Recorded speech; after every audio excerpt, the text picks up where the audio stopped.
kalauz, ha már 19-20, fenn a 7 nagy posta zsár. Hol van Elvis, hol van talán kint az egyik oldalon, megint késünk majd egy fél órát. Fut a bakter két irányba, fut a főnök 3 lánya, ez a trap-trap csap nagy zajt. Hol van Elvis? No, még ilyet baj lesz ebből, ha nem siet még a posta is késik majd. 19-27, ennyit késni elég szép, Minden utas szinte hörjön már. akkor bújjak ki alul, közlöm velük hanyagul, egy kis dolgom volt a podgyásznál. Senki nem packázhat Elvisszel, hogyha látod, befogod a szád. És a postából semmi nem vész el, ha a macska adja át.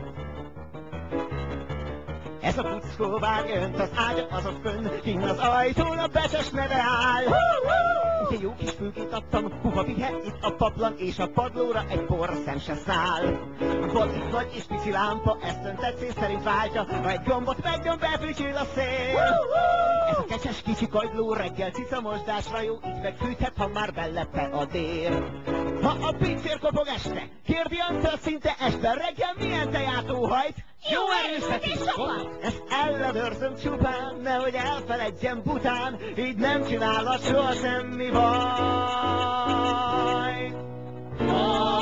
Hozzád Símul a parkam, a macskám nyelvén, az annyit tesz, hogy viszlát. Biztos láthatod többször is Elvis Train, a gyors vonat